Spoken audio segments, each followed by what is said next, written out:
Good morning, dear students. Today, let us do Act 3, Scene 4. I had done this online yesterday. A part of it, I am redoing it to help you to refer to it and learn from it. Act 3, Scene 4. The themes of loyalty to friends, disguise and deceit form the subject of this scene. The themes of being faithful to friends, disguise means putting up an act to dress in order to hide one's identity, and deceit means the use of trickery. You will learn how Portia and Nerissa, they disguise themselves respectively as a lawyer and as a clerk to participate in the court case in order to rescue, redeem and save Antonio from the clutches of Shylock. These three, loyalty to friends, disguise and deceit, form the basic subjects of this particular scene, Act 3, Scene 4. Portia conceives, she comes up with this brilliant, ingenious idea or a plan to rescue Antonio from the clutches of the Jew. She entrusts Lorenzo and Jessica with the charge of her house in her absence.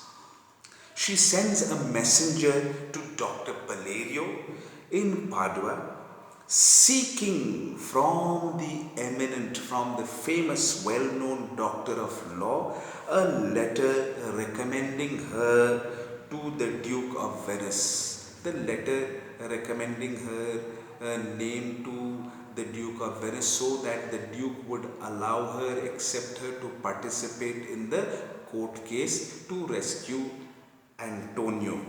She then gets ready to go to Venice, disguised as a lawyer and Nerissa as her clerk.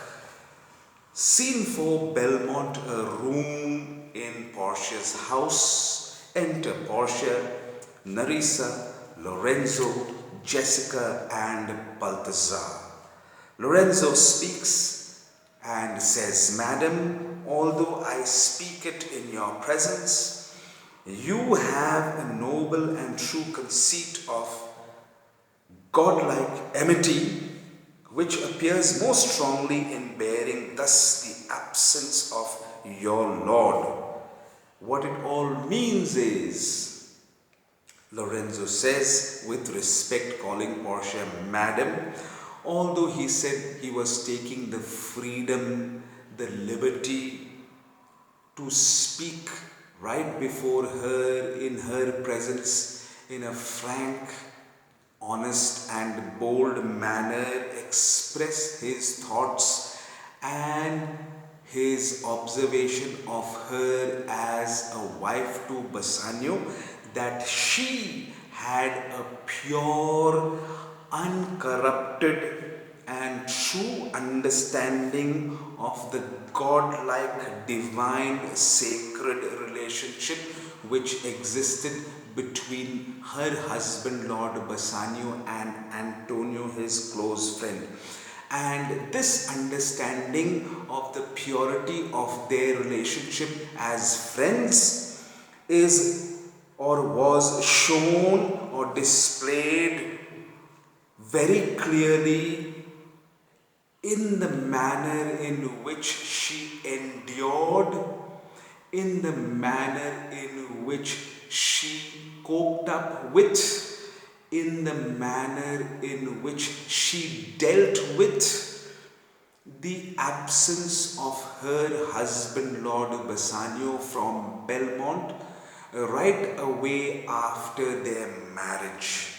But if you knew to whom you show this honor, but if she knew, he said, If only she had known the person to whom she was showing that great regard and respect, if she had known or if she knew how true, kind, and good a gentleman she was sending or she had sent her help to, and if only she had known or if only she knew how close a friend he was to his Lord, her husband, talking about Bassanio, then he said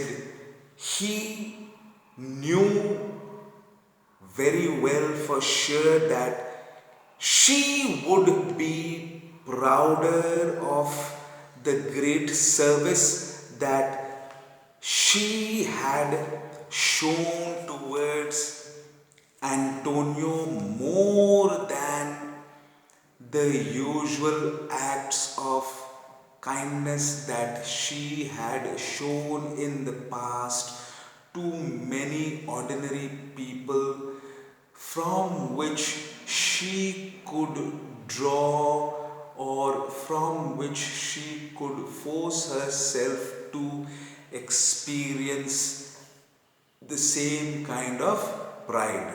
Again, I repeat, he said that he knew in that case that she would be prouder of her action of kindness and service which she had done or shown towards Antonio more than the feeling of pride which she could draw or she could force herself to experience from the many acts of kindness which she had shown to many ordinary people in the past. And then Portia in reply said, I never did repent for doing good, nor shall not now, for in companions that do converse and waste the time together, those souls do whose souls do bear an equal yoke of love, there must be needs a like proportion of lineaments, of manners, and of spirit, which makes me think that this Antonio, being the bosom lover of my Lord, must needs be like my Lord. What it all means, she said that she had never regretted, that she had never been sorry, that she had never felt proud for having done good to others, for having been kind to others in the past, nor she would regret, feel sorry for, or feel proud of having done good towards Antonio in his case at that present moment. Then she went on to say, for among friends as Antonio and Bassanio were, who spent a lot of time communicating with each other, sharing each other's feelings, emotions, and thoughts, and spending a lot of time in each other's company. For such friends, their soul were connected to each other by the equal weight of mutual affection and love for each other, just as two oxen were connected to each other, linked to each other by a yoke. A yoke is, or you can say, has been a wooden instrument, an equipment that was usually placed on the back of the necks of oxen to keep them linked together, connected together, whilst they would be pulling a cart or a plow, so that they would not get separated, or they would maintain the same pace as they would move. So she said, for friends as they were, close and very intimate friends who did communicate with each other a lot, their feelings, their thoughts, and their ideas, and who spent a lot of time in each other's company, uh, and whose souls, such friends whose souls were linked to each other by an equal weight of affection and love for each other, just as two oxen being linked or bound to each other by a yoke. And for such friends, there must necessarily be some close resemblance, or a very close resemblance, in their physical features, in their behavior qualities, and in their mentality or attitude. She said again, I repeat, for such close friends as they were, there must necessarily be a very close resemblance to each other in their physical appearance, that is the meaning of lineaments. Of manners means in their behavior and qualities, and of spirit means in their nature, their attitude and mentality. Which makes me think that this Antonio, and in the context of this, close friends resemble each other a lot in their characteristics, in their physical features, in their behavior, and in their mental attitude. In this context, in this regard, Portia says that it made her think and assume that Antonio, being a very close friend of her husband, was surely or must necessarily be like, or would be almost the same like her husband, Lord Bassanio. If it be so, and if it was so that he was very unlike her husband, Lord Bassanio, in his mental attitude, in his behavior and physical appearance, she said with regret that in that case she had spent very little, she had incurred very little expense to have saved, redeemed, and rescued a person and his soul who was so unlike her husband in his soul, and therefore so alike to her in his soul. She said with regret that she had spent in that case too little an amount, she had incurred too little an expense to have saved, to have rescued, and to have redeemed a person and his soul who resembled so closely and was so alike her husband in his soul, and therefore was very unlike in his soul to her as well from the miserable, cruel, poor, pathetic condition that he had been. That is the meaning of from out the state of hellish cruelty. This comes too near the praising of myself. And she said, by mentioning what she had done, by mentioning that she had incurred an expense she had spent in order to save a person who was so alike to her husband in soul. And before we move on, Portia believed that lovers must resemble each other in their souls, and close friends resemble each other too in their soul. Therefore, Antonio, she believed, must resemble Bassanio in his soul, as they were intimate and close friends. And if so, he resembled very closely in his soul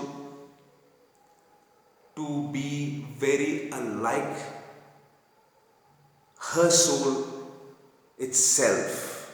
So, again I repeat, Portia believed lovers must be like each other in their souls, and that close friends must represent each other, sharing a lot of common qualities. Therefore, based on that, Antonio must resemble Bassanio very closely in his soul, whose soul resembles Portia's own.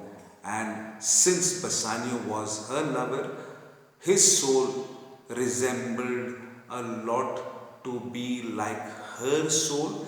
Therefore, she says, if Antonio was his close friend, he was very alike in his soul that of her husband, and how little she had spent to save the soul of a man who was so alike in his soul to her.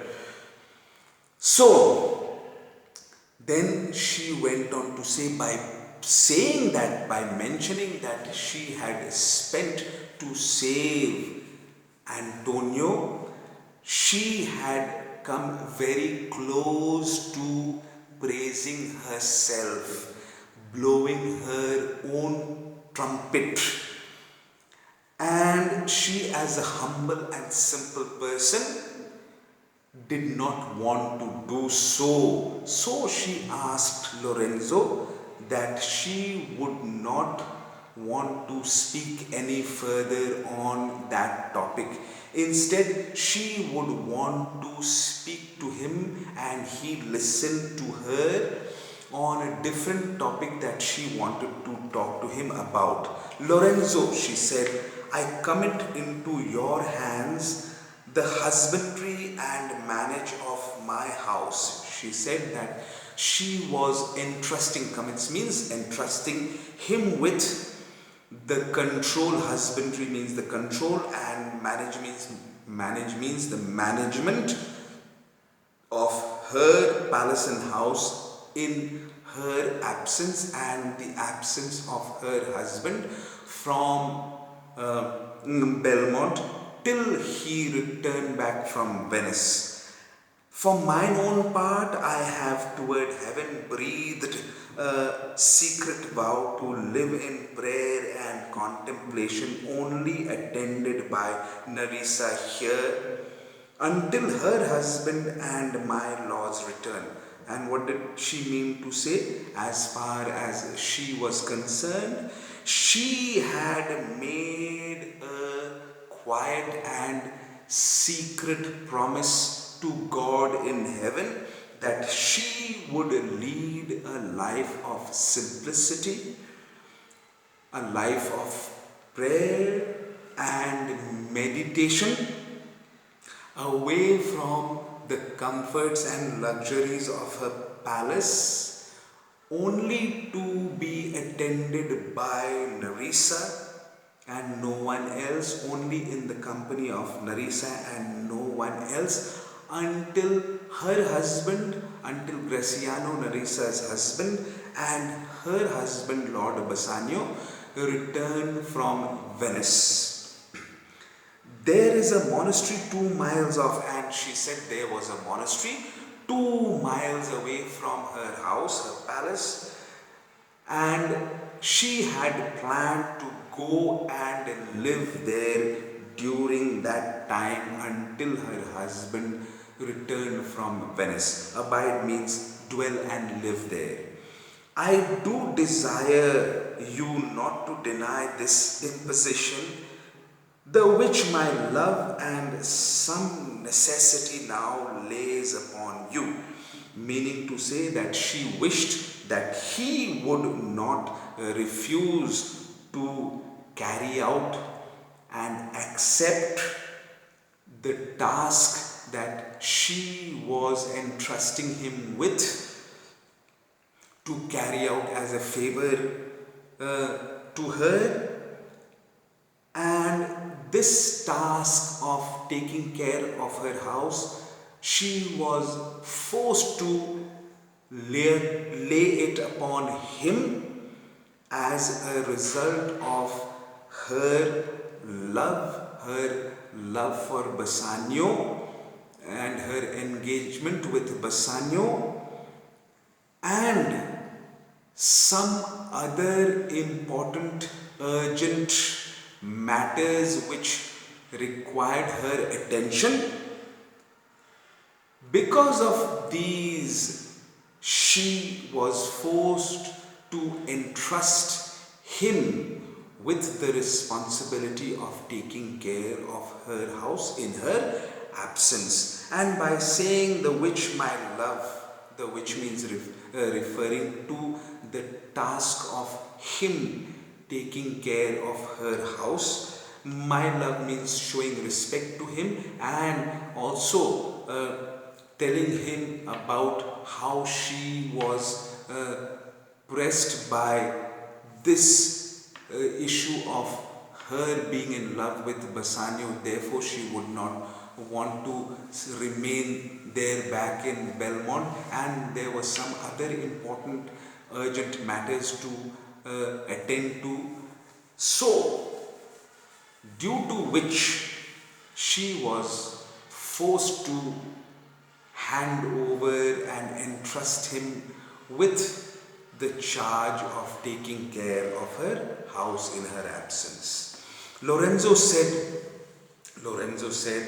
Madam, with all my heart I shall obey you in all fair commands. And he said that with all his heart, he would obey all the honorable orders which she was asking him to carry out for her as a favor. And Portia then spoke in reply and said, my people do already know my mind. She said that her servants, all the people who worked in her household, they very well knew of what she was expecting out of them. They very well knew what they needed to do as per her instructions and what they were expected to do by her. And she went on to say, will acknowledge you and Jessica. And she said that her servants, maids, and everybody who worked in her household would acknowledge, means would recognize and accept their authority over them, take orders from them, in place of her and Lord Bassanio until their return back to Belmont. Uh, and then she went on to say, and so farewell till we meet, till we shall meet again. And she went on to bid them farewell till they would meet again in the near future. Lorenzo wished her pleasant thoughts and all the happiness that she expected to be fulfilled be with her as she would travel to the monastery 2 miles away. Wishing her all the pleasant thoughts and all the happinesses to be with her as she would travel to the monastery 2 miles away from her house. Jessica too wished Portia. And what did Jessica say? Jessica said, I wish your ladyship all heart's content. She wished Portia that all her desires be fulfilled, all her desires be granted and fulfilled by God that she had in her heart. And Portia thanked her and said, I thank you for your wish and am well pleased to wish it back on you. And she said that she was very happy to wish it back to her as well. The same wish she was making for her and Lorenzo as well. And she bid her farewell. Fare you well, Jessica. And she exited from the stage. She left the stage. Till there, gentlemen, in the next part we will continue with the same scene. Please refer to your book, your text, and learn well. Thank you, gentlemen.